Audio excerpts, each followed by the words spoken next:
Hello दोस्तों, study mode में आपका स्वागत है। बिहार फायरमैन भर्ती 2021 ये मॉक टेस्ट ईमानदारी पूर्वक आपको लगाना है। सभी प्रश्न अप टू डेट आपको मिलने वाले हैं। इसका कट ऑफ 30 निर्धारित किया गया है, तो कम से कम 30 स्कोर आपको करना है और वीडियो के लास्ट में अपना स्कोर भी बताना है। तो चलिए शुरुआत करते हैं और ऑप्शन बाई आप आंसर बताते रहिएगा। अगला क्वेश्चन है कि किस राज्य के स्कूल के पाठ्यक्रम में सिख गुरु का इतिहास शामिल किया जाएगा।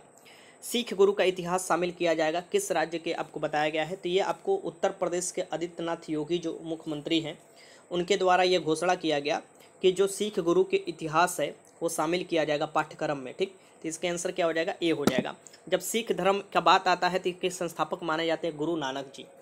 उसके बाद 10 गुरु हुए हैं। गुरु गोविंद सिंह जो थे ये 10वें गुरु थे, और फिर आदि जो ग्रंथ है उन्हें आपको गुरु मान लिया गया, गुरु ग्रंथ साहिब को ही। ठीक, और यहाँ पर देखिएगा कि जो गुरु गोविंद सिंह थे उनके 4 बेटे भी थे जिनका शहादत हुआ था, और उन्हीं को याद करने के लिए साहिबजादा दिवस भी मनाने के लिए ये मतलब स्कूलों में मनाया जाएगा। ये आपको 27 दिसंबर को हर साल ये आपको घोषणा किया गया है सीएम योगी आदित्यनाथ द्वारा भी। तो ये उत्तर प्रदेश के, यह याद रखिएगा, पाठ्यक्रम में शामिल किया जाएगा। ठीक, और उत्तर प्रदेश का नाम आता है तो इसकी राजधानी लखनऊ गोमती नदी के किनारे, नवाबों का शहर बोला जाता है उत्तर प्रदेश का। एक गोरखपुर में टेराकोटा के जो आपको मिट्टी का जो खिलौना था उसे भी जीआई टैग दिया गया था, ये भी ध्यान में रखिएगा। ठीक, उत्तर प्रदेश जनसंख्या की दृष्टि से सबसे बड़ा राज्य है। क्वेश्चन नंबर 2 है, और इसके सीमाओं की संख्या अगर पूछे तो उत्तर प्रदेश ऐसा राज्य है भारत में जो कि अन्य राज्यों के साथ सबसे ज़्यादा सीमा साझा करता है। क्वेश्चन नंबर 2 देखिए, रोलेट एक्ट पारित होने के समय भारत के वायसराय कौन थे। जब रोलेट एक्ट पारित हुआ था, और रोलेट एक्ट के कारण ही जलियांवाला बाग हत्याकांड भी हुआ था। ठीक, उसमें लोग आपको इकट्ठा हुए थे, जो लोगों को जब गिरफ्तार कर लिया गया था, इसे काला कानून भी कहा जाता है, और ये भी 1919 में ही आया था। और जलियांवाला बाग भी जो हत्याकांड हुआ था 13 अप्रैल 1919 में ही हुआ था। तो उस समय भारत के वायसराय कौन थे, ये थे लॉर्ड चम्सफोर्ड। इसे चम्सफोर्ड सुधार के भी नाम से जाना जाता है। लॉर्ड चम्सफोर्ड थे उस समय कौन, तो वायसराय थे। ठीक, ये ध्यान में रखिएगा, क्वेश्चन पूछता है तो 1916 से 21 के बीच में लॉर्ड चम्सफोर्ड आपको वायसराय थे। मिंटो जो था ना, ये मिंटो, ये आपको देखिए 1919 का अधिनियम भी आया था, तो ये भी आपका नाम याद रखिएगा। मिंटो 1909 के जो आया था, मार्लो मिंटो आया था, जो सांप्रदायिक आपको निर्वाचन की शुरुआत किया गया था, उस समय मिंटो था। ठीक, क्वेश्चन नंबर 3 देखिए, निम्नलिखित में से किसने सेवा सदन की स्थापना की थी। सेवा सदन की स्थापना किसने की थी और कब की थी, ये पूछ सकता है। तो ये किया गया था बहराम जी एम मलाबारी द्वारा। ठीक, सेवा सदन की स्थापना, और ये कब किया गया था, जब कांग्रेस की स्थापना हुआ था जिस साल में, उसी साल में, इसके 1885 में। ठीक, ये ध्यान में रखिएगा, सेवा सदन की स्थापना किया गया था इनके द्वारा। और 1885 में कांग्रेस का भी स्थापना किया गया था एवं ऑक्टोबियन हुर्म द्वारा। मुंबई में आपको पहला अधिवेशन भी हुआ था, वहीं पर स्थापना किया गया था, और भूमेश चंद्र बनर्जी पहले अध्यक्ष बने थे कांग्रेस का। आगे चलते हैं, क्वेश्चन नंबर 4 देखिए, कलिंग विजय का वर्णन अशोक के किस शिलालेख में है। कलिंग विजय, और जब भी आपको अशोक का नाम आता है तो कलिंग विजय का नाम जरूर आता है। बहुत इसमें आपको लोग मारे गए थे, और ये अशोक के 13वें शिलालेख में इसका वर्णन है। कौन, 13वें शिलालेख में कलिंग विजय के बारे में। ठीक, और ये घटना के जो 8वें वर्ष में इसकी, यह घटना अशोक के शासन के 8वें वर्ष हुई थी, जो कि 261 BC मानी जाती है समय। और उसके बाद ही अशोक ने बौद्ध धर्म अपनाया और धम्म वाला मार्ग अपनाया था, ये भी ध्यान में रखिएगा। तो 4 के आंसर क्या हो जाएगा, डी हो जाएगा। अशोक का नाम प्रियदर्शी भी मिलता है, प्रियदर्शनी भी कहीं मिलता है। क्वेश्चन नंबर 5 है कि किस फुटबॉलर को दशक के सर्वश्रेष्ठ फुटबॉलर का अवार्ड से सम्मानित किया गया है। किस फुटबॉलर को दशक के सर्वश्रेष्ठ फुटबॉलर के अवार्ड से सम्मानित किया गया है, ये आपको बताना है। ये क्वेश्चन महत्वपूर्ण है, आप सबका है, एकदम VVI क्वेश्चन है ये क्रिस्टियानो रोनाल्डो को आपको 5 के आंसर क्या हो जाएगा, ए हो जाएगा। ठीक, ये आपको दशक के सर्वश्रेष्ठ फुटबॉलर के अवार्ड से सम्मानित किया गया है। ये किस टीम के लिए खेलते हैं, तो स्पेनिश क्लब के लिए, रियल मैड्रिड के लिए, पुर्तगाल राष्ट्रीय टीम के लिए ये खेला करते थे। और ये मेसी को पीछे छोड़ते हुए इनको ये अवार्ड दिया गया है, ये ध्यान में रखिएगा। और ये पुर्तगाल में ही इनका जन्म हुआ था। तो इसका आंसर क्या हो जाएगा, ये ए हो जाएगा, आराम से लगा लीजिएगा।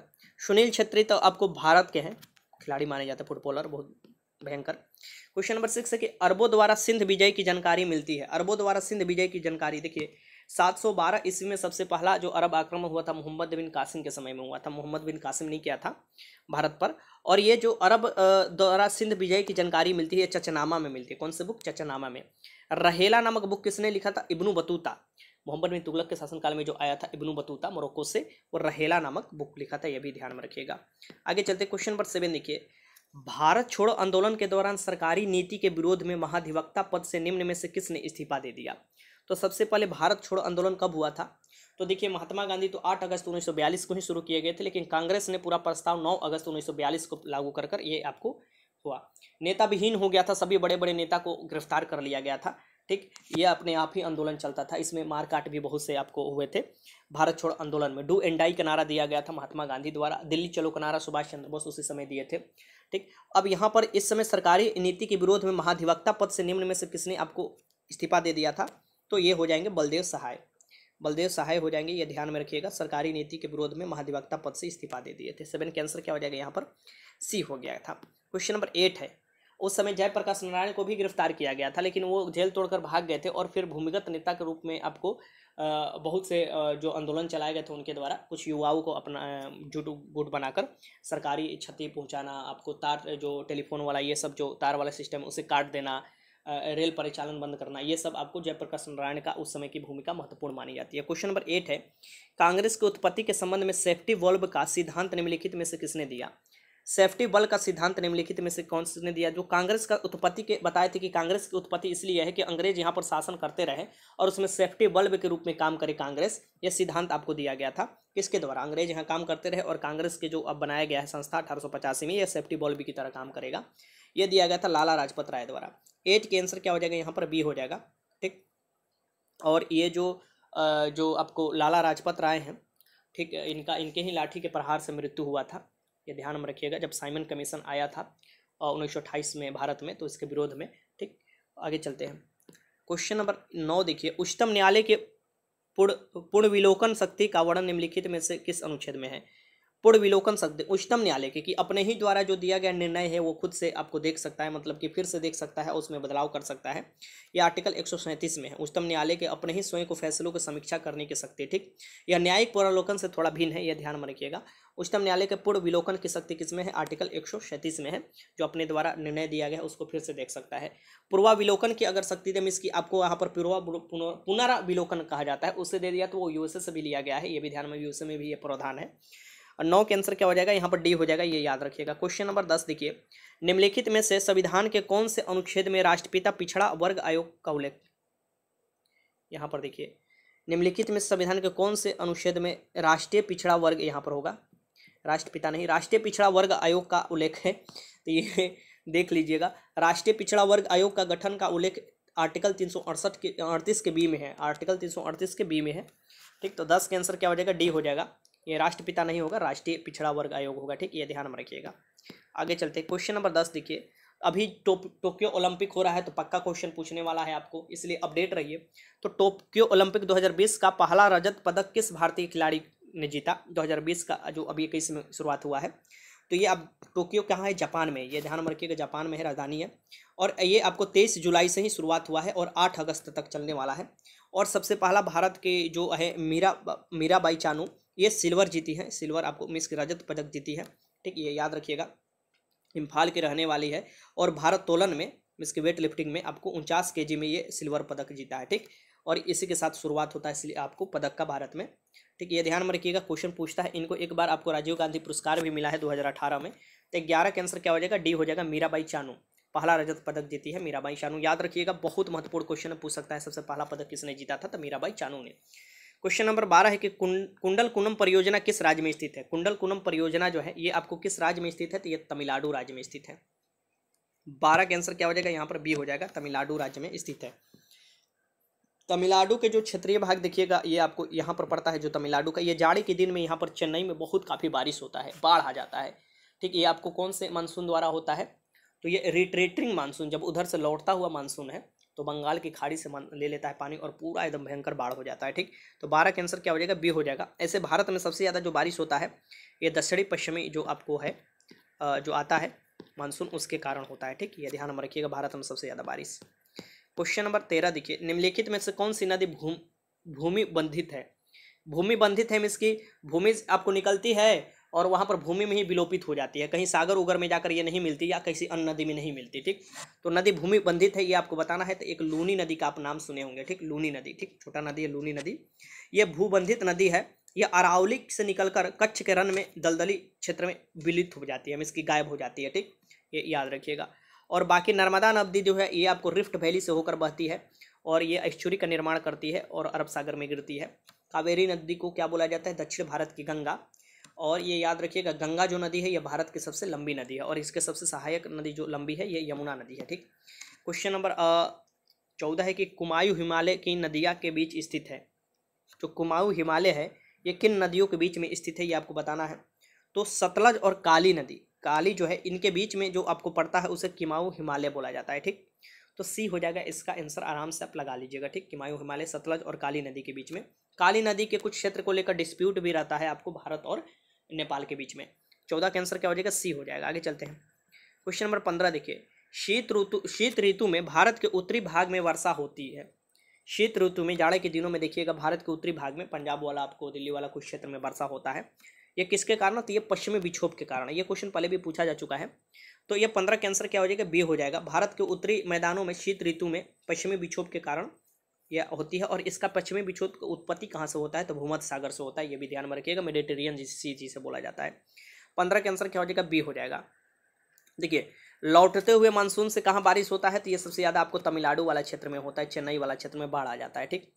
और जो आपको यहाँ पर देखिएगा सबसे ज़्यादा बारिश कहाँ से होता है? तो दक्षिणी पश्चिमी जो मानसून है उसके कारण, और केरल से ये शुरुआत होता है। यहाँ पर देख सकते हैं, यहाँ पर ठीक दक्षिणी पश्चिमी मानसून से सबसे ज़्यादा बारिश होता है भारत में। क्वेश्चन नंबर 16 है, किस व्यक्ति को वर्ष 2021 का सुभाष चंद्र बोस आपदा प्रबंधन पुरस्कार मिला? सुभाष चंद्र बोस आपदा प्रबंधन पुरस्कार किस व्यक्ति को मिला है ये आपको बताना है। आपके सामने ऑप्शन है। ठीक, ये बताना है। क्वेश्चन पूछ सकता है। क्वेश्चन नंबर 16 है। तो देखिए, एक संस्था को मिला है, एक व्यक्तिगत रूप के श्रेणी में मिला है, दो लोगों को मिला है। तो sustainable environment and ecological development society को अगर संस्था के रूप में बोलिएगा तो इनको मिला है। और अगर राजेंद्र कुमार भंडारी जो है व्यक्तिगत श्रेणी में इनको मिला है। ठीक, ये ध्यान में रखिएगा। आपदा प्रबंधन में उत्कृष्ट काम करने के लिए यह पुरस्कार दिया जाता है, सुभाष चंद्र बोस आपदा प्रबंधन पुरस्कार। तो यहाँ पर राजेंद्र कुमार भंडारी आंसर हो जाएगा आपको। ये आराम से लगा लीजिएगा। 16 का आंसर क्या हो जाएगा? ए हो जाएगा। ठीक, सुभाष चंद्र बोस ने ही फॉरवर्ड ब्लॉक की स्थापना किया था। क्वेश्चन नंबर 17 के मेगास्थनीज के अनुसार तत्कालीन भारतीय समाज को कितने वर्ग थे? मेगास्थनीज चंद्रगुप्त मौर्य के दरबार में आया था। ये सेल्यूकस निकोटर द्वारा भेजा गया था, ये राजदूत था। और इसके अनुसार जो भारतीय समाज वर्णित है भाग में, कितने भागों में? तो इसने इंडिका पुस्तक लिखा, उसी में बताया गया है कि भारतीय समाज 7 भागों में विभाजित था। तो इसका आंसर हो जाएगा डी, इनमें से कोई नहीं है। ठीक, तो 17 का आंसर क्या हो जाएगा? डी हो जाएगा। ये ध्यान में रखिएगा। क्वेश्चन नंबर 18 के राष्ट्रपति के पुनः निर्वाचन की योग्यता का उल्लेख निम्न में से किस अनुच्छेद में है? राष्ट्रपति के पुनः निर्वाचन की योग्यता का उल्लेख निम्न में से किस अनुच्छेद में है ये आपको बताना है। क्वेश्चन नंबर 18 है। तो भारत के अनुच्छेद 57 में राष्ट्रपति के पुनः निर्वाचन की योग्यता का उल्लेख दिया है। और कितना भी बार ये निर्वाचन हो सकता है, इसमें आपको ये नहीं बताया गया बाउंडिंग कि ये आपको 1 बार 2 बार ऐसे नहीं। ठीक, जैसे कि अमेरिका में 2 बार सिर्फ हो सकता है, ये भारत में अनेकों बार हो सकता है। ठीक, और राष्ट्रपति बनने के लिए न्यूनतम आयु 35 वर्ष चाहिए, उपराष्ट्रपति बनने के लिए न्यूनतम आयु 35 वर्ष चाहिए, और राज्यपाल भी बनने के लिए न्यूनतम आयु 35 वर्ष। ये न्यूनतम आयु के बारे में सिर्फ बताया गया, मैक्सिमम आयु के बारे में नहीं प्रावधान है। ठीक, लोकसभा के सदस्य बनने के लिए 25 वर्ष चाहिए, विधानसभा के सदस्य बनने के लिए 25 वर्ष चाहिए, राज्यसभा के सदस्य बनने के लिए 30 वर्ष चाहिए, विधान परिषद के सदस्य बनने के लिए 30 वर्ष। ये भी न्यूनतम आयु है, ये याद रखिएगा, न्यूनतम आयु। ठीक, और आर्टिकल 61 के तहत राष्ट्रपति पर महाभियोग लगाकर हटाया भी जा सकता है। ठीक, और ये महाभियोग की प्रक्रिया कोई भी सदन में शुरुआत हो सकता है, लेकिन कोई भी सदन में शुरुआत तब होगा जब उस सदन के 1/4 जो आपको है वो साइन कर देते हैं उस सदन के अध्यक्ष, या आपको सभापति होंगे तो सभापति को, फिर 2/3 बहुमत से पारित कर दूसरे सदन में भेजा जाता है। ठीक, और 2/3 बहुमत से पारित किया जाता है तो राष्ट्रपति को हटाया जाता है। और राष्ट्रपति को ये जो आपको है जो महाभियोग लगाने से 14 दिन पूर्व ये सूचना भी दिया जाता है कि वो अपने सफाई में कुछ कह पाए। 18 के आंसर क्या हो जाएगा? यहाँ पर आप आराम से लगा सकते हैं सी। आगे देखते हैं। क्वेश्चन नंबर 19 देखिए, जल की अस्थायी कठोरता दूर करने के लिए जल में क्या मिलाया जाता है? सबसे पहले जल में जो अस्थायी कठोरता होता है वो किसके कारण होता है? तो कैल्शियम और मैग्नीशियम के क्लोराइड और नाइट्रस एवं सल्फेट के कारण होता है। नाइट्रेटस और सल्फेट के कारण होता है। इसे दूर करने के लिए सोडियम कार्बोनेट मिलाया जाता है। किसका दूर करने के लिए? Sodium carbonate. ठीक, तो ये ऑप्शन देख लीजिए। 19 के आंसर क्या हो जाएगा? ए हो जाएगा, सोडियम कार्बोनेट। आगे चलते हैं। क्वेश्चन नंबर 20 की वास्तविक गैस समीकरण P बराबर RT होता है, NRT भी होता है, ये याद रखिएगा। इसका आपको बताना है कि अधिक सही पालन करती है, ये कब सही अधिक पालन करती है वास्तविक गैस समीकरण। ठीक, तो ये आपको कब करती है ये आपको बताना है। ठीक, तो P बराबर NRT आपको उच्च जो ताप और निम्न दाब पर काम करता है। उच्च ताप होना चाहिए और निम्न दाब होना चाहिए। तो यहाँ पर आंसर क्या हो जाएगा?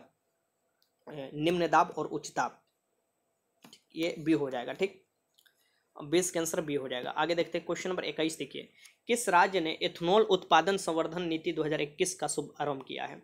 इथेनॉल उत्पादन संवर्धन नीति का शुभारंभ जो किया गया है ये भारत के सबसे पहला राज्य बिहार राज्य द्वारा ही किया गया है। ठीक, किसके द्वारा? बिहार राज्य द्वारा। ठीक, बिहार ने इथेनॉल उत्पादन संवर्धन नीति 2021 का शुभारंभ किया है।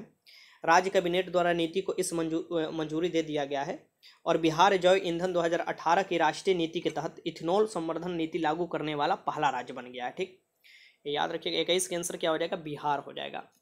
बिहार का जनसंख्या घनत्व पूरे भारत में सभी राज्यों से सबसे ज़्यादा है, ये याद रखिएगा, क्वेश्चन पूछता है। तो आगे चलते हैं क्वेश्चन नंबर 22 है कि प्याज में लाल रंग निम्न में से किसके कारण होता है? जो प्याज का लाल रंग होता है ये किसके कारण होता है ये आपको बताना है। क्वेश्चन नंबर 22 है। ठीक, प्याज का जो लाल रंग होता है ये होता है इथोसाइनिन के कारण, इथोसाइनिन के कारण होता है आपको प्याज का लाल रंग। और टमाटर का जो लाल रंग होता है ये लाइकोपीन के कारण होता है। ठीक, ये ध्यान में रखिए, क्वेश्चन पूछता है। प्याज का उत्पादन सबसे ज़्यादा महाराष्ट्र में होता है, ये भी याद रखिएगा, क्वेश्चन पूछेगा। तो आगे चलते हैं क्वेश्चन नंबर 23 देखिए, जीन की क्रियात्मक इकाई क्या है? तो जीन की कार्यात्मक इकाई जो क्या है ये आपको बताना है। तो इसमें सिस्ट्रोन जीन की क्रियात्मक इकाई है, सिस्ट्रोन। ठीक, वैसे नेफ्रॉन जो है आपको पूछ सकता है, न्यूरॉन दे सकता है, तंत्रिका तंत्र की इकाई न्यूरॉन। ठीक, और किडनी इस सब का इकाई जो है ये आपको नेफ्रॉन है। ये क्वेश्चन पूछे तो आप लगा लीजिएगा। उत्परिवर्तन की इकाई जो है ये म्यूटोन है और पुनः संयोजन की इकाई जो है ये रेकोन है, इसे याद रखिएगा। क्वेश्चन नंबर 24 है कि अटलांटिका महाद्वीप से अलग हुए दुनिया के सबसे बड़े हिमखंड का नाम क्या है? ये सबसे पहले मिलेगा कहाँ? अटलांटिका महाद्वीप। तो ये आपको मिलेगा यहाँ पर दक्षिणी ध्रुव में, और ये इतना बड़ा है कि इसका क्षेत्रफल आप सुनिएगा तो दंग रह जाइएगा। 4320 किलोमीटर में इसमें दिल्ली जो है ये दिल्ली के 4 गुना क्षेत्रफल के बराबर है। कितना? लगभग 3 से 4 गुना क्षेत्रफल के बराबर है, क्योंकि दिल्ली का 1483 वर्ग किलोमीटर आपको क्षेत्रफल पड़ता है। और ये अंटार्कटिका क्षेत्र के अलग हुआ है और दुनिया का सबसे बड़ा ये आइसबर्ग माना जा रहा है, इसकी हिमखंड जिसे बोला जाता है। और इसका जो नामकरण किया गया है A46 माफ कीजिएगा, A76 किया गया है। ठीक, ये याद रखिएगा। और इसे कौन देखा है? तो यूरोपियन स्पेस एजेंसी के सैटेलाइट ने इसे देखा, इस हिमखंड का, और नाम कर दिया A76। बहुत बड़ा ये है। ठीक, ये ध्यान में रखिएगा, ये दिल्ली के क्षेत्रफल के 3 गुना बड़ा है। 24 का आंसर ए हो जाएगा। आगे देखते हैं क्वेश्चन नंबर 25 देखिए, निम्न में से कौन से विटामिन का निर्माण मनुष्य के शरीर में होता है? इसमें से कौन से विटामिन का निर्माण जो होता है मनुष्य के शरीर में होता है ये आपको बताना है। तो देखिए, विटामिन डी का भी और कुछ विटामिन ई का भी निर्माण आपको शरीर में ही होता है, तो इसका आंसर क्या हो जाएगा? डी हो जाएगा। वैसे विटामिन डी आपको पता है कि वो कहाँ से मिल सकता है? सूरज के प्रकाश से भी, और मछली उछली भी खाइएगा तो विटामिन डी मिलता है। ठीक, विटामिन ई की कमी से नपुंसकता रोग हो सकता है। ये 25 के आंसर सटीक इसमें से डी हो जाएगा, ये ध्यान में रखिएगा। क्वेश्चन नंबर 26 देखिए, क्वेश्चन नंबर 26 की आपको हीमोग्लोबिन क्या है? हीमोग्लोबिन एक जटिल प्रोटीन से बना होता है जिसमें लोहा पाया जाता है। क्या हो? लोहा। किसमें? इसमें लोहा पाया जाता है। और हीमोग्लोबिन है क्या? तो ये एक जटिल प्रोटीन है। ठीक, और इसमें मिलता क्या है? तो लोहा, आयरन। हीमोग्लोबिन किसका भाग है? तो ये ब्लड का भाग है। हीमोग्लोबिन के कारण ही आप देखिएगा ब्लड का लाल रंग होता है। और हीमोग्लोबिन में क्या मिलता है? आयरन मिलता है, ये ध्यान में रखिएगा। अब विटामिन का आया तो विटामिन ए की कमी, विटामिन ए का नाम ही है रेटिनॉल, और विटामिन ए की कमी से रतौंधी रोग हो सकता है। विटामिन ए प्रचुर मात्रा में कहाँ मिलता है? तो गाजर में मिलता है, ये भी ध्यान में रखिएगा। विटामिन B1 का नाम है थायमीन, इसकी कमी से आपको बेरी रोग हो सकता है। ठीक, ये ध्यान में रखिएगा। और ये आपको विटामिन सी जो है इसकी कमी से स्कर्वी रोग हो सकता है। और ये विटामिन एस्कॉर्बिक अम्ल इसका नाम भी है विटामिन सी का। और ये आपको आंवला में सबसे ज़्यादा मिलता है विटामिन सी। विटामिन के जो है इसको ब्लड क्लोटिंग में आपको सहायक होता है, इसकी थक्का जमने में। विटामिन के का कमी होगा तो ब्लड थक्का नहीं जम पाता है, ये भी ध्यान में रखिएगा। आगे चलते हैं, क्वेश्चन देखते हैं 27 नंबर का, कि मोहाली हॉकी स्टेडियम का नाम बदलकर क्या रखा गया है?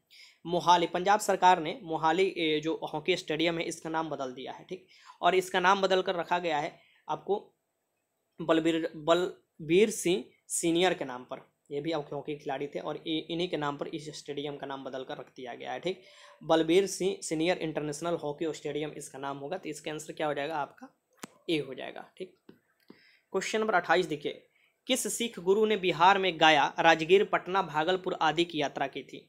किस सिख गुरु ने ये यात्रा की थी? तो गुरु नानक देव ने बिहार में गया, राजगीर, पटना, मुंगेर, भागलपुर की यात्रा की थी, जो कि आपको संस्थापक भी माने जाते हैं सिख धर्म का। तो यहाँ पर आंसर यहाँ पर देख सकते हैं, ये देखिए क्वेश्चन आपको ध्यानपूर्वक देखना है। ठीक, ये आपको इसका आंसर क्या हो जाएगा यहाँ पर कि किस सिख गुरु ने बिहार में गया, राजगीर, पटना और भागलपुर आदि की रचना की थी, मतलब कि भागलपुर की यात्रा की थी। इसमें से अगर आपको देता है तो देखिए गुरु गोविंद सिंह का जन्म ही पटना में हुआ था, ठीक, लेकिन ये भागलपुर भी दे रहा है, राजगीर भी दे रहा है और गया भी दे रहा है। तो इसके आंसर क्या हो जाएगा, ये आपको हो जाएगा डी। इसके आंसर क्या हो जाएगा, डी हो जाएगा, ये लगा लीजिएगा, क्वेश्चन पूछता है तो। ठीक, भागलपुर की यात्रा की थी, इसका आंसर डी हो जाएगा, क्योंकि गुरु नानक देव ने बिहार में गया, राजगीर, पटना, मुंगेर और भागलपुर की यात्रा की थी, ये ध्यान में रखिएगा। आगे चलते क्वेश्चन नंबर 19 देखिए, डायबिटीज दिवस किस दिन मनाया जाता है। डायबिटीज दिवस किस दिन मनाया जाता है, हर एक साल मनाया जाता है। ठीक, डायबिटीज दिवस ये 14 नवंबर को मनाया जाता है, तो ये हो जाएगा, इसका आंसर डी हो जाएगा। इंसुलिन नामक हार्मोन आपको जो स्रावित होता है वहीं कमी हो जाता है तो डायबिटीज हो सकता है। क्वेश्चन नंबर 30 है, किस राज्य सरकार ने युवाओं के लिए मुख्यमंत्री युवा उद्यमी योजना शुरू की। किस राज्य सरकार ने युवाओं के लिए मुख्यमंत्री युवा उद्यमी योजना शुरू की थी, ये आपको बताना है। ये हमारा बिहार ही है। ठीक, तो 30 का आंसर क्या हो जाएगा यहाँ पर, बी हो जाएगा, ये ध्यान में रखिएगा कि 30 का आंसर बी हो जाएगा। अब बिहार सरकार ने मुख्यमंत्री युवा उद्यमी योजना के तहत नया उद्योग लगाने के लिए अधिकतम 10 लाख रुपया राशि देने के लिए कहा है, तो इसका आंसर क्या हो जाएगा, बी हो जाएगा। 30 का आंसर बी। आगे चलते क्वेश्चन नंबर 31 देखिए, किस राज्य सरकार ने विश्व के सबसे बड़े हॉकी स्टेडियम बनाने की घोषणा की। किस राज्य सरकार ने विश्व के सबसे बड़े हॉकी स्टेडियम बनाने की घोषणा की, तो ये उड़ीसा के जो मुख्यमंत्री नवीन पटनायक जी हैं उन्होंने घोषणा की थी। ठीक, तो ये याद रखिएगा। और ये कहाँ बनेगा, तो जो इंडस्ट्री है सिटी राउरकेला, इंडस्ट्री सिटी भी बोला जाता है राउरकेला को, इसी में विश्व स्तरीय हॉकी स्टेडियम बनाने की घोषणा किया गया था और ये देश का सबसे बड़ा हॉकी स्टेडियम होगा, ये भी ध्यान में रखिएगा।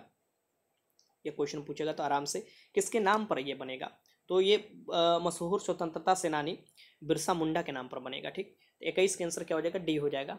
आगे चलते हैं, उड़ीसा में ही चिल्का झील है जो कि खारे पानी की सबसे बड़ी झील है, लैगून झील है। क्वेश्चन नंबर 32 है कि किस मुगल शासक ने तंबाकू के प्रयोग पर प्रतिबंध लगाया था। किस मुगल शासक ने, तो यहाँ पर पुर्तगाली सबसे पहले तंबाकू लेके आए थे भारत में और प्रतिबंध जो लगाया था ये आपको जहांगीर लगाया था। तो 32 का आंसर क्या हो जाएगा, ए हो जाएगा, ये याद रखिएगा। बाबर है मुगल वंश की स्थापना किया था 1526 में, जो इब्राहिम लोदी को हराकर यहाँ पर। ठीक, ये याद रखिएगा भारत में। क्वेश्चन नंबर 33 है कि वयस्क मानव में मेरुदंड में कुल कितनी अस्थियां होती है। वयस्क मानव के जो मेरुदंड होते हैं उसमें कुल कितनी अस्थियां होती है, ये आपको बताना है। तो वयस्क मानव के मेरुदंड में कुल 26 अस्थियां होती है, जबकि बच्चों में कितना होता है, तो 33 होता है। तो वयस्क में आपको 26, जैसे कि बच्चों में हड्डियों की संख्या जो होता है ये 300 होता है, और जैसे जैसे बड़े होते जाते हैं हड्डी एक दूसरे से जुड़ते जाता है कुछ कुछ हड्डी, और वयस्क में 206 हड्डी हो जाते हैं, ऐसे ही। ठीक, स्टेपीज जो है कान की हड्डी सबसे छोटी है और फीमर जो जांघ की हड्डी है ये सबसे बड़ी हड्डी है। ठीक, क्वेश्चन नंबर आपको 34 देखिए कि निम्नलिखित में किसने वेतन एवं भत्ते भारत के संचित निधि पर आधारित एवं शामिल है। इसकी भारत के संचित निधि पर वेतन एवं भत्ते इनका शामिल है, यह है इसमें से आंसर क्या हो जाएगा, नियंत्रक और महालेखक परीक्षक, जिसे कैग बोला जाता है। ठीक, तो 34 का आंसर क्या हो जाएगा, डी हो जाएगा। भारत के पैसों का रखवाला इसे बोला जाता है। ठीक, ये भी ध्यान में रखिएगा। 34 का आंसर क्या हो जाएगा, यहाँ पर आप आराम से लगा सकते हैं डी, जो कि इनका पैसा जो वेतन दिया जाता है ये संचित निधि पर भारित होता है। क्वेश्चन नंबर 35 है कि किस सल्तनत शासक के समय मंगोलों ने भारत पर आक्रमण किया था। तो मंगोल चंगेज खां उस समय आक्रमण किया था और भारत की सीमा पर आ गया था, उत्तर पश्चिमी सीमा पर मंगोल आक्रमण हुआ था इल्तुतमिश के समय। इल्तुतमिश को गुलामों का गुलाम कहा जाता है और दिल्ली सल्तनत के वास्तविक शासक भी बोला जाता है। इसके वास्तविक आपको सबसे पहला शासक दिल्ली सल्तनत का इल्तुतमिश को बोला जाता है। ठीक, और ऐसे तो दिल्ली सल्तनत में आपको सबसे पहले कुतुबुद्दीन ऐबक का नाम आता है, जो कि गुलाम वंश के संस्थापक माना जाता है। और ये कुतुबुद्दीन ऐबक भी गुलाम था और इसका एक गुलाम जो दामाद भी था और गुलाम भी था इल्तुतमिश। ठीक, तो कुतुबुद्दीन ऐबक के बाद इल्तुतमिश ही राजगद्दी पर बैठा था 1210 में, क्योंकि 1210 में ही आपको कुतुबुद्दीन ऐबक को पोलो खेलते मृत्यु हो गया था। ठीक, बलबन जो है ये आपको दैवीय सिद्धांत लागू किया था। सजदा ने पवोस का जो प्रथा ये बलबन ने, नौरोज त्यौहार मनाने की प्रथा बलबन ने, रक्त लौ की नीति बलबन ने ही लागू किया था, सब याद रखिएगा। तो 35 का आंसर क्या हो जाएगा, आपका ए हो जाएगा। इल्तुतमिश की एक बेटी भी थी रजिया सुल्तान, जो भारत की प्रथम महिला मुस्लिम शासक बनी थी। क्वेश्चन नंबर 36 है, केप्स चक्र की प्रक्रिया कहाँ संपन्न होती है। केप्स चक्र की प्रक्रिया कहाँ संपन्न होती है ये आपको बताना है। तो केप्स चक्र की प्रक्रिया माइटोकॉन्ड्रिया में संपन्न होती है। कहाँ पर, माइटोकॉन्ड्रिया के मैट्रिक्स में संपन्न होती है। तो माइटोकॉन्ड्रिया में एटीपी बोला जाता है और ऊर्जा की करेंसी एटीपी को बोला जाता है और ऊर्जा गृह बोला जाता है माइटोकॉन्ड्रिया को सेल का। ठीक, राइबोसोम में प्रोटीन का संश्लेषण होता है। ठीक, ये ध्यान में रखिएगा। क्वेश्चन नंबर 37 कि हाल ही में 28वें हुनर हाट का उद्घाटन कहाँ किया गया। हुनर हाट जो है इसका उद्घाटन कहाँ पर किया गया 28वें, ये आपको बताना है, क्वेश्चन पूछ रहा है। 37 है। तो 28वें हुनर हाट का गोवा में आयोजन किया गया। ठीक, गोवा के जो मुख्यमंत्री है ये है प्रमोद सावंत, और इसकी जो थीम रखा गया था वोकल फॉर लोकल। कारीगर और शिल्पकारों को स्वदेशी उत्पादों को हुनर हाट में आयोजन किया जाता है और वहीं पर लाया जाता है। ठीक, ये आपको याद रखिएगा। तो इसके आंसर क्या हो जाएगा, गोवा हो जाएगा। क्षेत्रफल की दृष्टि से सबसे छोटा राज्य है गोवा और जनसंख्या की दृष्टि से सबसे छोटा राज्य है सिक्किम। क्वेश्चन नंबर 38 है कि वायु अंगार गैस में मुख्य घटक होता है। वायु अंगार गैस में मुख्य रूप से कौन सा घटक होता है, ये आपको बताना है। क्वेश्चन नंबर 38 है। जिसमें कार्बन मोनोऑक्साइड होता है, नाइट्रोजन होता है और CO2 होता है, कार्बन डाइऑक्साइड होता है। ठीक, तो इसका आंसर क्या हो जाएगा, ये हो जाएगा ए हो जाएगा। कार्बन मोनोऑक्साइड जो होता है ये आपको 32% होता है, नाइट्रोजन 65% होता है और CO2 3% होता है, और इसका उपयोग भी किया जाता है कांच धातु के निष्कर्षण में। तो इसका आंसर क्या हो जाएगा, 38 का आंसर ए हो जाएगा। क्वेश्चन नंबर 39 देखिए, भारतीय रिजर्व बैंक की स्थापना निम्न में से किस समिति की सिफारिश पर की गई थी। RBI के बारे में ये बोल रहा है। रिजर्व बैंक ऑफ इंडिया की जो स्थापना किया गया था किसके समिति की सिफारिश पर किया गया था। 1935 में RBI का आपको स्थापना किया गया था 1934 के एक्ट द्वारा, और ये याद रखिएगा। उसका स्थापना जो किया गया था और का राष्ट्रीयकरण किया गया था 1949 में। RBI का भारत का राष्ट्रीय बैंक है। RBI बैंकों का बैंक बोला जाता है। Repo rate, reverse repo rate यही जारी करता है। इसका मुख्यालय मुंबई के आपको बोला जाता है। ठीक, इसकी बम्बई जिसे कहा जाता है, पहले कहा जाता था, और मुंबई महाराष्ट्र की राजधानी है। तो यहाँ पर यह पूछ रहा था किस समिति की आपको सिफारिश हुआ था। इस समिति का नाम आपको है हिल्टन यंग समिति। ठीक, रिजर्व बैंक की स्थापना के लिए सिफारिश किया था। और विलियम एकवर्थ समिति जो है इसका नाम आपको आता है, तो इसने आपको रेल बजट की शुरुआत की थी। मैकाले समिति तो शिक्षा के लिए जाना जाता है। क्वेश्चन नंबर 40 देखिए, और आज का लास्ट क्वेश्चन है, टरबाइन एवं डायनोमो से बिजली प्राप्त करने में किस ऊर्जा को विद्युत ऊर्जा में परिवर्तित करते हैं। टरबाइन एंड डायनोमो जो लगाया जाता है इससे बिजली प्राप्त करते हैं, तो किस ऊर्जा को विद्युत ऊर्जा में आपको बनाया जाता है। तो इसमें आपको जो इसका आंसर हो जाएगा मैकेनिकल एनर्जी, आपको यहाँ पर हो जाएगा, और इसको क्या तो विद्युत ऊर्जा में बदल देता है। ठीक, स्थितिज ऊर्जा को विद्युत ऊर्जा में आपको बदला जाता है। 40 का आंसर क्या हो जाएगा, सी हो जाएगा। यांत्रिक ऊर्जा जिसे बोला जाता है मैकेनिकल को, और इसे विद्युत ऊर्जा में परिवर्तित किया जाता है। ठीक, एक गतिज होता है, स्थितिज होता है आपको मैकेनिकल एनर्जी में। ठीक, गति के कारण जो होता है वो गतिज होता है, स्थिति के कारण जो एक जगह इकट्ठा रहता है ऊर्जा उसमें संचित रहता है स्थितिज ऊर्जा होता है। ठीक, दोनों मिला लिया मैकेनिकल एनर्जी। तो 40 का आंसर क्या हो जाएगा, सी हो जाएगा। मैकेनिकल एनर्जी को टरबाइन या डायनोमो क्या करता है, ये विद्युत ऊर्जा में बदल देता है। ठीक, तो इसका आंसर सी हो जाएगा। टोटल 40 क्वेश्चन में कितने क्वेश्चन सही किए जरूर बताइएगा। अगर कोई क्वेश्चन में डाउट है तो कमेंट बॉक्स में जरूर लिख दीजिएगा। वीडियो देखने का आपका बहुत बहुत धन्यवाद।